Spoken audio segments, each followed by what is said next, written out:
Depuis la sortie de Yandere Simulator, il existe un personnage qui intrigue autant qu'il fascine. Contrairement aux autres élèves de l'académie, nous ne savons pratiquement rien d'elle.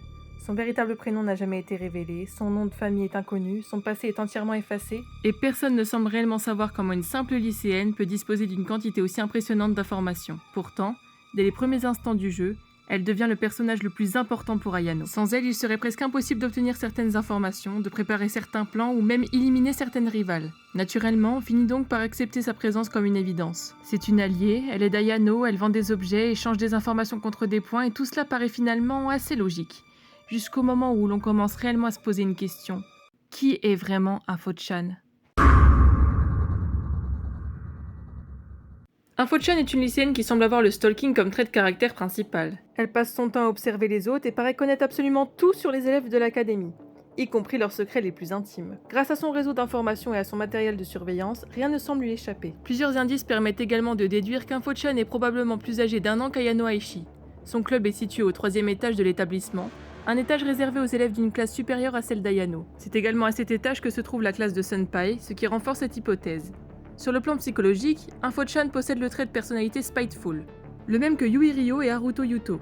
Les personnages dotés de ce trait de caractère éprouvent une forme de satisfaction malsaine lorsqu'une personne qu'ils détestent ou envers laquelle ils nourrissent de la rancœur subit un malheur, voire se fait tuer. En revanche, ils ne passent généralement pas eux-mêmes à l'action. Une personne spiteful ne commet pas de meurtre, mais elle ne préviendra ni la police ni les professeurs si elle en est témoin. Elle préfère observer les événements en silence, satisfaite de voir le sort s'acharner sur quelqu'un qu'elle n'apprécie pas. Cette caractéristique permet aussi de mieux comprendre le comportement d'Info-chan. Elle fournit des informations, manipule les événements depuis l'ombre et laisse les autres agir à sa place sans jamais intervenir directement. Une théorie très répandue affirme qu'Info-chan serait la fille du journaliste. Pourtant, plusieurs éléments contredisent cette idée. Après les événements impliquant Ryoba Aishi, le journaliste est pratiquement contraint de vivre dans la clandestinité afin d'échapper aux tentatives de Ryoba de le discréditer et de le faire arrêter pour diffamation.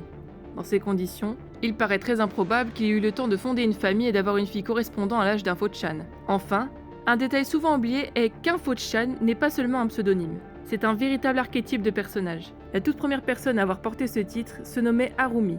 Elle était l'Info-chan de la précurseur Aishi en 1779, ce qui laisse entendre que ce rôle d'informatrice existe depuis des générations et ne se limite pas aux personnages que l'on connaît dans Yandere Simulator. Si Info-chan n'était pas une lycéenne extrêmement bien informée, mais l'héritière d'un plan vieux de plusieurs siècles. Pour comprendre cette théorie, il faut remonter jusqu'à Harumi, la toute première Info-chan connue dans l'univers de Yandere Simulator. Contrairement à notre Info-chan actuelle, Harumi n'était pas une simple espionne. C'était un démon, et nous savons que les démons possèdent une espérance de vie presque illimitée. Les meilleurs exemples sont Inkyu et Sakyu. Ce sont les filles de Madame Basu, la toute première rivale en 1779. C'est ce détail qui m'a fait réfléchir. Et si notre Info-chan était tout simplement la fille d'Harumi ? En 1779, Harumi manipule Beldera Aishi en lui faisant croire que son senpai est en danger à cause de la rivale finale. Mais plus tard, la vérité éclate. Harumi travaillait en réalité avec cette rivale. Pire encore, elle était elle aussi amoureuse de Senpai. Depuis le début, son objectif était de manipuler une Aishi afin d'arriver à ses propres fins. Vous le savez, je pense qu'Ayano est la Aishi qui va découvrir toute la vérité sur sa famille et qui vit une sorte de reboot de son cycle. À mes yeux, elle vit exactement la même histoire que la précurseur Aishi. Parce que honnêtement, ce scénario de 1779, ça vous rappelle pas quelque chose ? Aujourd'hui, Info-chan fait exactement la même chose avec Ayano. Elle lui fournit des informations, des armes, des services et des conseils qui semblent l'aider, mais en échange, elle pousse constamment Ayano à commettre des actes toujours plus graves. Et si tout cela n'était qu'une immense manipulation ? Nous avons déjà vu dans les vidéos consacrées à la famille Saiko qu'il ne serait pas surprenant qu'une élève aussi brillante travaille secrètement pour eux. Après tout, la rivale finale n'est d'autre que Megami Saiko, héritière de la Saiko Corps. Selon cette théorie, Info-chan pourrait être la fille d'Harumi et reproduire exactement le plan de sa mère. S'allier à la rivale finale afin de manipuler une Aishi. Mais dans quel but ? Le premier serait la vengeance. Si Harumi a échoué plusieurs siècles auparavant face à Beldera Aishi, sa fille pourrait chercher à terminer ce que sa mère avait commencé et enfin prendre sa revanche sur la lignée Aishi. Le second objectif serait Senpai lui-même. Comme Harumi autrefois, Info-chan pourrait avoir développé des sentiments pour lui et utiliser Ayano comme un simple pion afin d'éliminer toutes ses rivales, avant de récupérer Senpai au dernier moment. Dans cette hypothèse, Info-chan ne serait pas une alliée d'Ayano. Et ne nous le cachons pas, pour moi, elle ne l'a jamais été. Depuis le tout début, elle serait son ennemie la plus dangereuse, une manipulatrice agissant dans l'ombre au service des Saiko et d'un plan préparé depuis des générations. Maintenant que nous avons quelque chose de solide concernant la véritable identité d'Info-chan, il est temps de se poser une autre question. Pourquoi agit-elle de cette manière ? Oui, je sais. Officiellement, Yandere Simulator compte 10 rivales, mais à mes yeux, il y en a en réalité une 11e dont je parlerai dans une prochaine vidéo. Aujourd'hui, je vais même aller encore plus loin en vous présentant ce que je considère comme la véritable dernière rivale de l'histoire, Info-chan elle-même. Comme nous l'avons vu dans la vidéo précédente, Info-chan possède le trait de personnalité Spiteful, un trait qui pousse une personne à ressentir une certaine satisfaction lorsqu'elle voit quelqu'un qu'elle déteste souffrir ou échouer. Ce détail peut sembler anodin, mais il change complètement notre perception du personnage. Tout au long du jeu, Info-chan ne se contente pas de nous vendre des informations. Elle oriente également notre jugement. Concernant Osana, elle insiste sur ses défauts et cherche constamment à la faire passer pour une personne agaçante. Avec Amai, elle adopte une attitude similaire en mettant en avant tout ce qui pourrait pousser Ayano à vouloir s'en débarrasser. Elle ne parle jamais des rivales de manière neutre. Elle nous encourage inconsciemment à les considérer comme des obstacles qu'il faut éliminer.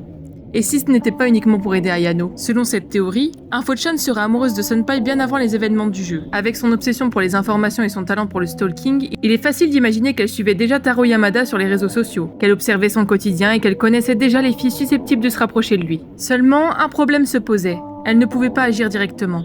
C'est alors qu'une opportunité exceptionnelle se présente. Si notre théorie précédente est correcte et qu'Info-chan travaille effectivement pour la famille Saeko afin de surveiller les Aichi, elle découvre rapidement l'existence d'Ayano, une jeune fille prête à tout pour obtenir Senpai.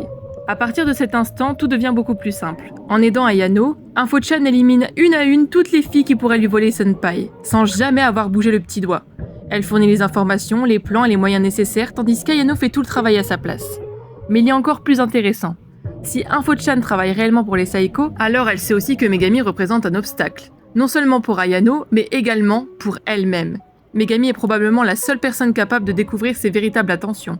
Info-chan se retrouve alors dans une position idéale, au milieu de deux camps ennemis. D'un côté, elle aide Ayano à éliminer les rivales, de l'autre, elle accomplit la mission confiée par les Saeko en gardant un œil sur une Aichi potentiellement dangereuse. Aux yeux de tout le monde, elle n'est qu'une simple intermédiaire. Personne ne la considère comme une rivale potentielle. Et c'est précisément ce qui fait sa force. Pendant que les soupçons se portent sur Ayano, sur les 10 rivales ou encore sur Megami, Info-chan reste dans l'ombre, manipulant les événements sans jamais attirer l'attention sur elle. Et si au final, le véritable objectif d'Info-chan n'avait jamais été d'aider Ayano, elle veut simplement utiliser une Aichi pour éliminer toutes ses concurrentes avant de récupérer Senpai une fois le travail terminé.